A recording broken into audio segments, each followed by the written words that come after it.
আসসালামু আলাইকুম। বেশি চালাকি করতে গিয়ে, ইতিহাস নিয়ে খেলতে গিয়ে সরকারের হাত পুড়ে যাচ্ছে। সরকার নিজেই নিজের ফাঁদে পা দিচ্ছে। বিশেষ করে জামায়াত ইসলামী এবং জাতীয় নাগরিক পার্টি বা এনসিপি কে খুশি করতে গিয়ে সরকার যে ইতিহাসের খোল নলচে পাল্টে দেওয়ার চেষ্টা করছে অব্যাহতভাবে, তাতে সরকার নিজেই নিজের ফাঁদে পা দিচ্ছে। এটি এখন সব জায়গায় সর্বজন স্বীকৃত। ইতিহাসবিদদের কেউ কেউ বলছেন সরকার স্রেফ ফাজলামো শুরু করেছে, স্রেফ ফাজলামো, তা এই শব্দ ব্যবহার করছেন। আমি তাদের প্রসঙ্গে আসবো, তার আগে জামায়াতে ইসলামী প্রসঙ্গে আমাদের মুক্তিযুদ্ধ বিষয়ক উপদেষ্টা বীর প্রতীক, অবশ্যই তার সম্বন্ধে শ্রদ্ধা রেখেই কথা বলতে হয়, যদিও মুক্তিযোদ্ধারা সবসময় মুক্তিযোদ্ধা থাকেন না, আবার একটু মনে করিয়ে দিই। যাই হোক, মুক্তিযোদ্ধা বা উপদেষ্টা ফারুকী আজম জামাত সম্পর্কে কি ধরনের ছেলে ভুলানো মন্তব্য করেছেন আন্তর্জাতিক গণমাধ্যম ডয়েচে ভেলেকে দেওয়া এক সাক্ষাৎকারে, সেটি একটু আপনাদের সামনে তুলে ধরি। যেহেতু জাতীয় মুক্তিযুদ্ধ কাউন্সিল কিংবা তাদের মাধ্যমে আইন মন্ত্রণালয় থেকে যে অধ্যাদেশটি জারি করা হলো মুক্তিযুদ্ধ এবং মুক্তিযোদ্ধার সংজ্ঞায়, সেখানে জামাত ইসলামী সম্পর্কে কি বলা হয়েছে আপনারা নিশ্চয়ই জানেন। জামাত ইসলামীকে পাকিস্তানি হানাদার বাহিনীর সহযোগী দোষর হিসেবে উল্লেখ করা হয়েছে। তো যেহেতু জামাত যুদ্ধাপরাধীদের সহযোগী সংগঠন বা তারা নিজেরাও যুদ্ধাপরাধীদের সঙ্গে যুক্ত ছিল, সেই জায়গা থেকে জামাত ইসলামের বিরুদ্ধে কি ব্যবস্থা নেওয়া হবে নতুন করে বিতর্ক থেকে এই প্রশ্নের জবাবে আমাদের মুক্তিযুদ্ধ বিষয়ক উপদেষ্টা ফারুকী আজম বলছেন, না না, কোনো ব্যবস্থা নেওয়া হবে না। আমরা বলছি জামাত ছিল, এটা হিস্টোরিক্যাল এভিডেন্স। তো হিস্টোরিক্যাল এভিডেন্স এটা আমরা বদলাবো কি হবে? যেহেতু বদলানো যাচ্ছে না, বদলানোর কোনো উপায় নেই, তাহলে সেই জামাত আবার রাজনীতি করে কিভাবে? সেই জামাত আবার নিবন্ধন ফিরে পায় কিভাবে? সেই জামাত আবার সবার আগে বর্তমান সরকারের যে কোনো আলোচনায় তাদেরকে গুরুত্ব দেওয়া হয় কেন? যখন ডয়েচে ভেলের পক্ষ থেকে পাল্টা সম্পূর্ণ প্রশ্ন করা হলো যে কিন্তু তারপরও তারা বাংলাদেশে রাজনীতি করছে এবং এই কারণে এমন প্রশ্ন স্বাভাবিক কিনা যে সরকার কি ব্যবস্থা নেবে, ফারুকী আজম আমাদের মহান মুক্তিযোদ্ধা, তার প্রতি শ্রদ্ধা রেখেই বলতে হচ্ছে, তিনি কি মজাদার একটি উত্তর দিয়েছেন যে এটি তাদেরকে ব্যাখ্যা দিতে হবে, জামাতকে ব্যাখ্যা দিতে হবে, এবং তারা কেন রাজনীতি করছে, তারা তখন কি করেছিল, তাদের মতামত তো জনগণকে জানাতে হবে। তবে তারা সেই সময় পাকিস্তানিদের সহযোগী ছিল, এর দায়িত্ব তাদের নিতে হবে, এর দায়ী তাদের নিতে হবে। এটি তো মুক্তিযোদ্ধা বিষয়ক উপদেষ্টার মুখ থেকে শোনার কোনো প্রয়োজন নেই, আমাদের দায়িত্ব অবশ্যই তাদের। কিন্তু সরকার কি করবে এই বিষয়ে জানতে চাওয়া হয়েছে। কিন্তু কি সুন্দরভাবে ঘুরিয়ে পেঁচিয়ে তিনি কথা বলেননি, সরাসরি বলেছেন দায় জামাতের। সরকার কেন সেই স্কোপ গুলো তাদেরকে দিচ্ছে, কেন প্রায়োরিটি দিচ্ছে? আমাদের আর কিছু বুঝতে বাকি নেই যে এই সরকার যে জামাত নির্ভর সরকার, এই সরকার যে স্বাধীনতা বিরোধী যুদ্ধাপরাধী যারা রয়েছে তাদের সমর্থিত সরকার, এখন সেগুলো সব জায়গাতে উচ্চারিত হচ্ছে এবং সরকার সেটি বারবার প্রমাণ করে দিচ্ছে। জামাত সম্পর্কে তাদের বিন্দুমাত্র টু শব্দটি উচ্চারণের সাহস নেই।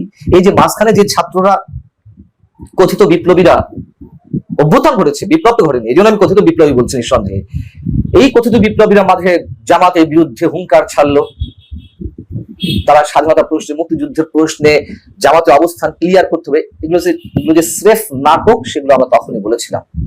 আবার পরবর্তীতে এসে এখন আর জামাত সম্পর্কে কোনো ধরনের কোনো মন্তব্য নেই।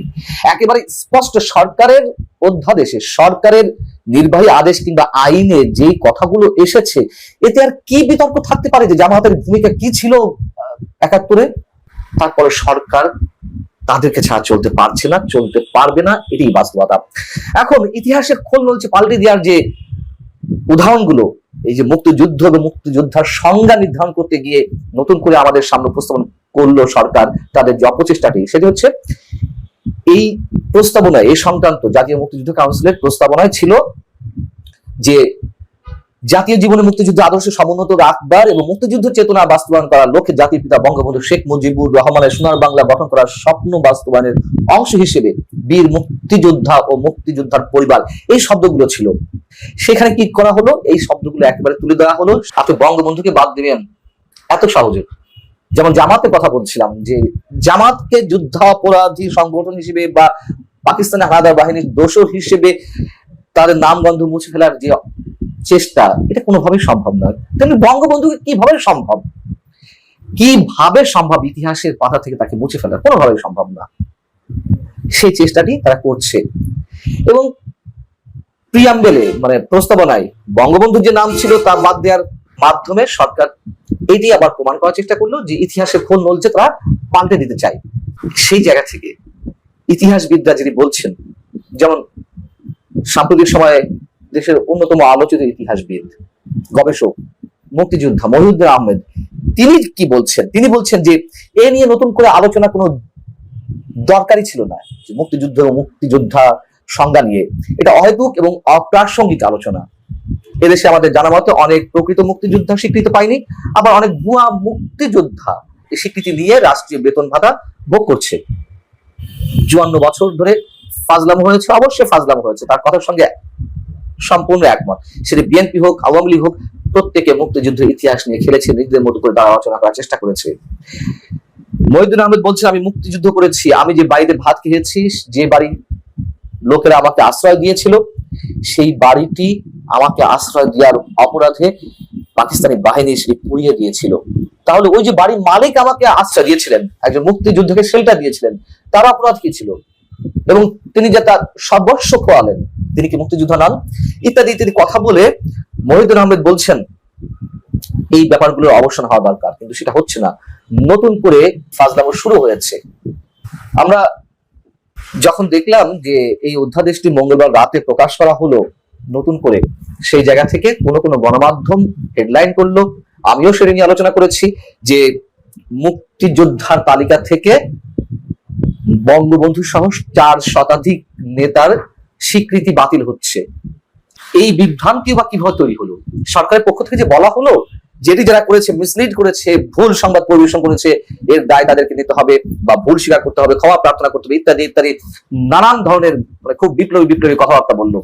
ভালো কথা, ভুল হলে অবশ্যই ভুল স্বীকার করে নিতে হবে, অপতথ্য দিলে তার দায় যারা দিবে তাদের উপর বর্তায়।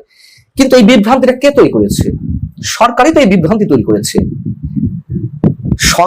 নতুন সংজ্ঞায় যেটি বলা ছিল যে 1971 সালের 10 এপ্রিল গঠিত মুজিবনগর সরকারের সদস্যরা বীর মুক্তিযোদ্ধা স্বীকৃত বলা আছে, কিন্তু মুজিবনগর সরকার গঠনে যারা সহযোগিতা করেছেন সব MNA বা MPA জাতীয় প্রাদেশিক পরিষদের সদস্য এবং গণপরিষদের সদস্য যারা ছিল, তো এই দুই পরিষদ মিলে 71 মুক্তিযুদ্ধের আগে যে নির্বাচন হয়েছিল, 17 নির্বাচন, সেখানে 403 জনের মতন সব মিলিয়ে সদস্য ছিলেন MNA এবং MPA। তো তারা প্রবাসী সরকার বা মুজিবনগর সরকারের সঙ্গে বা গঠনের সঙ্গে জড়িত ছিলেন। তাদের সদস্য পদ মানে তারা মুক্তিযোদ্ধা হিসেবে তাদের স্বীকৃতি বাতিল হবে।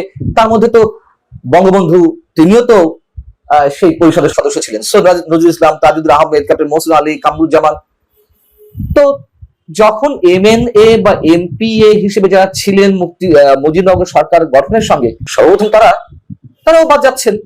এই হিসেবে তো হেডলাইন করেছে, কেন স্পষ্ট করা হয়নি এই অধ্যাদেশে? ভালো থাকুন সবাই, আল্লাহ হাফেজ।